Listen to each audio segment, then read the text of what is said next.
Hey everyone, welcome to our video series on WordPress error solution tips and tricks.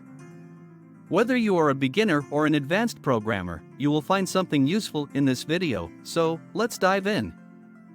In object-oriented programming, private and protected properties and methods are intended to be accessed only within the class or its subclasses.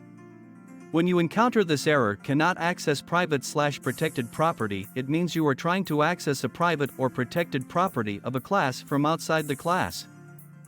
The visibility of a property is set by the access modifiers private, protected, and public within the class definition.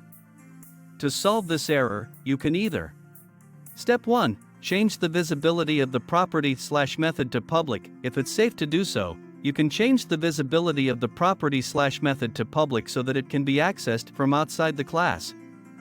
Step 2. Create a public getter method. If changing the visibility of the property or method to public is not possible, you can create a public getter method within the class that returns the value of the private or protected property.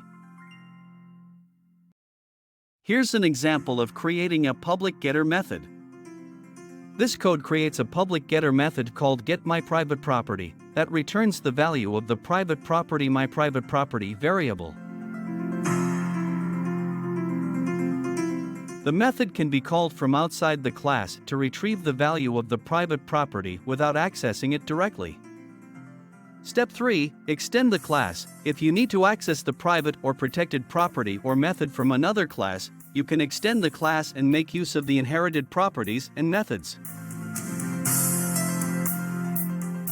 Note that accessing private or protected properties and methods from outside the class should be avoided whenever possible, as it breaks the encapsulation principle of object-oriented programming. So, those are our tricks that you need to know.